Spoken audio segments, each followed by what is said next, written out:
तो स्टार्ट। तो इस वाले प्रैक्टिकल में हमें क्या करना है कि एक 3D प्रोजेक्ट लेना है, फिर उसके बाद इलिस्ट्रेट कोलिजन डिटेक्शन उसमें बेसिकली चेक करना है, और जैसे किसी चीज़ से कोलाइड हो तो हमें एक डिस्प्ले कर देना है कि हमारा किसी चीज़ से कोलाइड हुआ है। बस इसके अंदर इतना ही करना है। तो जो अपना प्रैक्टिकल नंबर 7 था ना, मैं उसी वाले प्रोजेक्ट को यूज़ कर रहा हूँ। वीडियो में देख लेना प्रैक्टिकल नंबर 7 क्या था। इसमें बस हम लोग को क्या करना था, प्लेयर मेरा मूव करना चाहिए और जंप करना चाहिए। देखो तो मेरा प्लेयर मूव कर रहा है और जंप करने पे आवाज़ करना चाहिए, ये वाला था। तो बेसिकली मैं पहले स्क्रिप्ट थोड़ा मॉडिफाई कर देता हूँ, मुझे ऑडियो सोर्स की अभी इसमें ज़रूरत नहीं है। सो मैं ऑडियो सोर्स वाला सारा पार्ट इसमें से हटा देता हूँ, मूव वाला जंप वाला पार्ट भी हटा देता हूँ, मुझे जंप की भी ज़रूरत नहीं है। सो मेरा ऑडियो सोर्स हट गया, जंप वाला सारा पार्ट। मैं सिर्फ इतना चाहता हूँ कि मेरा वो मूव करे, और मूव काफ़ी ज़्यादा स्लो हो रहा था तो मोमेंट पे बढ़ा देता हूँ। ये लोड होने दो पहले, मोमेंट इसको मैं 15 रख रहा हूँ कि थोड़ा स्मूथ प्ले करे। ये हम फर्स्ट टाइम करो इसलिए वीडियो में भी थोड़ा लंबा हो सकते हैं। सो आगे पीछे या फिर भागा के 2x में देखने वाला। तो यप, प्लेयर मूव कर रहा है। तो अभी हम लोग में इसमें क्या बोला था वर्ड में कि कोलिजन डिटेक्शन चेक करना है और उसके हिसाब से टेक्स्ट डिस्प्ले करना है। तो टेक्स्ट हमेशा कहाँ होता है, यूआई में। तो हम लोग पहले यूआई डाल देते हैं सिंपल सा। तो हैराई की राइट क्लिक यूआई, फिर अपना टेक्स्ट यहाँ पर रहा, टेक्स्ट पे क्लिक करेंगे, इंपोर्ट करने को मांगेगा, इंपोर्ट कर देंगे। थोड़ा लोड हो रहा है, होने देते हैं। बस मेरा टेक्स्ट आ गया। सो हम लोग बेसिकली अपना टेक्स्ट सेट कर लेते हैं कि हमारा टेक्स्ट दिखेगा कैसे। तो फिलहाल के लिए इतना नीचे है ना, तो इसको हम लोग थोड़ा सेंटर में ला देते हैं।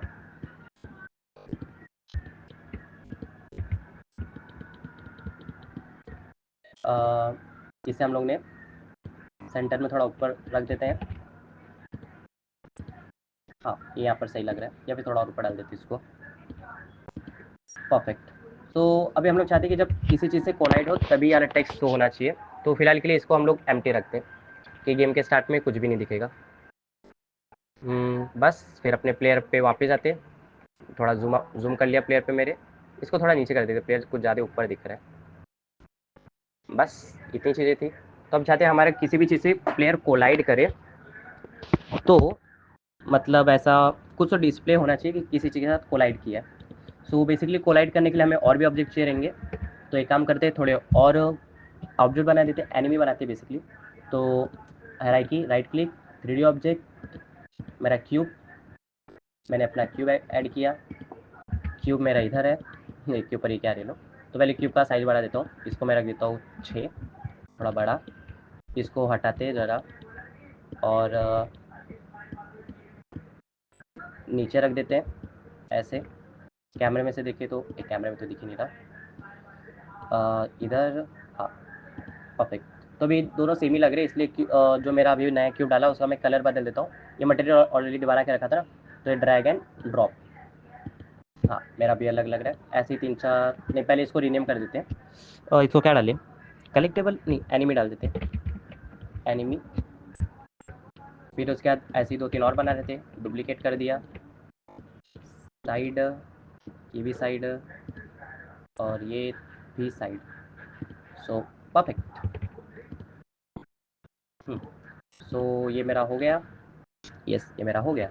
अब मुझे क्या करना है, मैं ये चाहता हूँ कि फ़िलहाल के लिए अभी देखो क्या हो रहा रहेगा।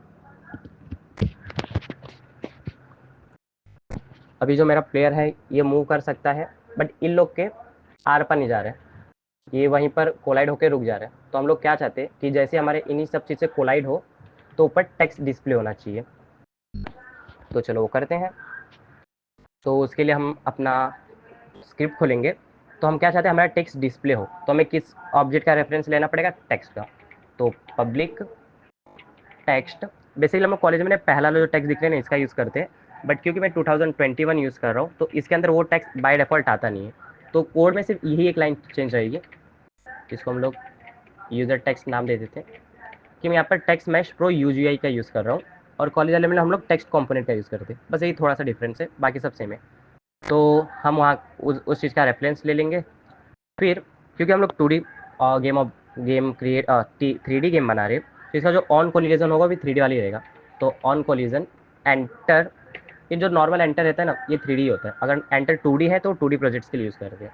तो 2D अब बेसिकली ये है ना कि किसी की भी साथ कोलाइड करेगा तब भी हमारा ये कुछ भी शो करेगा।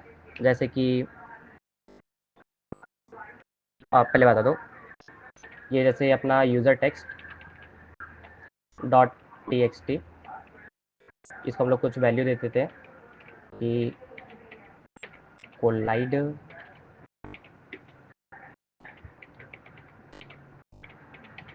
With something.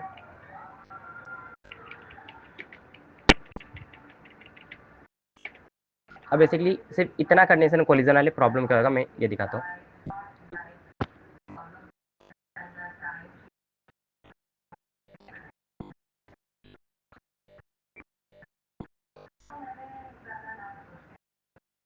सॉरी, मैंने एक्चुअल में अपना एरर आया, क्यों एरर आया बताया, क्योंकि मेरा प्लेयर है ना, प्लेयर में स्क्रिप्ट अटैच किया, यहाँ पर मैंने अभी तक टेक्स्ट का रेफरेंस दिया ही नहीं है।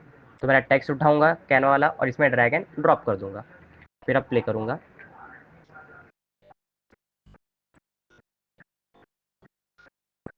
देखो मेरा गेम स्टार्ट हुई होती है, टेक्स्ट आ गया कोलाइड विद समथिंग। अब बेसिकली क्यों आया बताता हूँ। क्योंकि ये जो मेरा प्लेयर है, ये जैसे ही गेम स्टार्ट हो रहा है ये कोलाइड कर रहा है। किस चीज़ के साथ कर रहा है? एक्चुअली ग्राउंड के साथ कोलाइड कर रहा है। तो ग्राउंड के साथ कोलाइड करते ही वो टेक्स्ट शो कर रहा है, बट हम लोग ये नहीं चाहते। हम चाहते कि जैसे हमारे रेड बॉक्स पे कोलाइड हो तभी ये टेक्स्ट आना चाहिए। तो उसके लिए हम लोग यूज़ करते हैं टैग्स का। तो इसके अंदर हम एक कंडीशन लगाएंगे कि जब किसी ऐसे ऑब्जेक्ट के साथ कोलाइड करें जिसके बाद एक पर्टिकुलर टैग हो, तभी ये टेक्स्ट डिस्प्ले होना चाहिए। तो if collision dot collider dot compare tag, फिर उसके अंदर उसका नाम आएगा, बेटे कुछ तो सीन है कहाँ सॉरी, यप, ये बेसिकली बस एक एक्स्ट्रा ब्रैकेट हो गया इसलिए ऐसा दिख रहा है। या नाउ इट्स फाइन। सो जब भी मेरा किसी पर्टिकुलर कोलाइड किसके साथ कोलाइड होगा तो हम लोग इधर बेसिकली कोलाइडर के लिए डाल देते हैं ENEMY, एनिमी। यानी कि जैसे ही मेरा किसी एनिमी टैग के साथ कोलाइड होगा, ऐसा कोई ऑब्जेक्ट जिसका टैग एनिमी हो, तब मेरा ये यूजर डिस्प्ले टेक्स्ट होगा, मना नहीं होगा। तो बेसिकली ये वाला इफ कंडीशन के अंदर ही जाएगा। और बस कोलाइड विथ समथिंग, फिर उसके बाद ये जो टैग है ना, टैग की स्पेलिंग हमेशा सेम रहनी चाहिए, इसलिए हम लोग कॉपी करेंगे। फिर उसके बाद अपना एनिमी चूज़ किया हम लोग ने। अभी एनिमी चूज़ करने के बाद ना इस साइड इंस्पेक्टर में टैग है ना, ये अब फिलहाल के लिए अनटैग रहेगा। इस पर क्लिक करेंगे, ऐड टैग, फिर यहाँ पर लिस्ट एक एम्प्टी है, प्लस का आइकन पे क्लिक करेंगे। अब ये कौन सा टैग का नेम चाहिए, तो हम लोग जो स्क्रिप्ट में एनिमी सेव किया ना एग्जैक्ट वही चाहिए, तो उसको कॉपी पेस्ट कर देंगे नाम को, फिर सेव। हमारा टैग हो गया। फिर से मैं अपने एनिमी को क्लिक करूँगा, अनटैग्ड, यहाँ पर मेरा एनिमी वाला टैग अब दिखेगा। तो बस मैंने टैग एनिमी कर दिया। तो बेसिकली ये वाला मेरा टैग एनिमी है, सॉरी ऑब्जेक्ट एनिमी है। सेम मैं सारे ऑब्जेक्ट्स के लिए कर दूंगा एनिमी, इस वाले के लिए भी एनिमी, और इस वाले के लिए भी एनिमी। So that's it. अब मेरा एक कोलाइड होते ही एनिमी टैग शो करेगा। सो देखो ये अभी कुछ नहीं शो करा, फिर जैसे ही मैं इसके साथ कोलाइड करूँगा, देखो कोलाइड विथ समथिंग। अब मैं इसी के अंदर एक और प्रैक्टिकल बता देता हूँ, जो कि है create a 3D project in collision detection, destroy game object on a collision. यानी कि इसमें डिस्प्ले कर रहा था और इसमें डिस्ट्रॉय कर रहा है। बेसिकली ये भी सेम है, से हम लोग को एक लाइन ऑफ कोड बदलने का है। जैसे कि यहाँ पर ये जो लाइन का कोड है ना, इसके अंदर बस एक और एक्स्ट्रा लाइन ऐड करनी है कि डिस्ट्रॉय। अब बेसिकली डिस्ट्रॉय क्या है, अगर तुम लोग ने पहला वाला वीडियो देखा तो उसमें एक्सप्लेन किया था, बट फिर भी वापस एक्सप्लेन कर देगा। डिस्ट्रॉय यूनिटी का एक इनबिल्ट फंक्शन है जो किसी भी गेम ऑब्जेक्ट को डिस्ट्रॉय करने के लिए यूज़ करते हैं। अगर हम लोग ने यहाँ पर ये गेम ऑब्जेक्ट डाला तो इसकी वजह से क्या होगा, जिस भी ऑब्जेक्ट के साथ हमारी ये स्क्रिप्ट अटैच है ना, वो बेसिकली डिलीट हो जाएगी। तो पूरे गेम में सिर्फ हमारा प्लेयर पे अटैच है, तो हमारा प्लेयर ही डिस्ट्रॉय हो जाएगा, जो कि हम लोग नहीं चाहते। हम क्या चाहते हैं कि जिस भी गेम ऑब्जेक्ट के साथ प्लेयर कोलाइड करे वो सामने वाला गेम ऑब्जेक्ट डिलीट होना चाहिए। तो उसके लिए हम लोग कोलिजन डॉट गेम ऑब्जेक्ट इस लाइन का यूज़ करेंगे। अभी कोलिजन डॉट गेम ऑब्जेक्ट क्या है, बेसिकली ये जो लाइन दिख रही है ना, ऑन कोलिजन एंटेड 2D, ये क्या करता है कि जैसे हमारा प्लेयर है जितनी चीज़ों के साथ कोलाइड हो रहा है, जितनी चीज़ों को टच कर रहा है, उनको एक लिस्ट में सेव करते हैं, यानी किस किस चीज़ के साथ टच हुआ है, मतलब कोलाइड हुआ है। फिर उन कोलाइड की हुई चीज़ों का डेटा अपने पास स्टोर रखते हैं, जो कि कोलिजन ये रहता है। और ये जो कोलिजन है ना, उसका नाम है। जैसे कि हम लोग कोई डेटा डिक्लेयर करते हैं ना, जैसे कि पब्लिक इंट नंबर, तो यहाँ पर जो इंट डेटा टाइप है, वैसे कोलिजन हमारा एक टाइप है डेटा का, और जो नंबर नेम है ना, वैसे कोलिजन नेम है हमारा।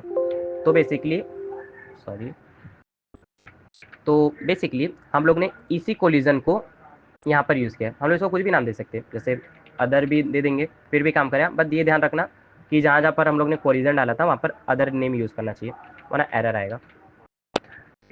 बस अब मेरा जिस भी गेम ऑब्जेक्ट के साथ मेरा प्लेयर इंटरेक्ट करेगा, कोलाइड होगा, वो डिस्ट्रॉय हो जाएगा।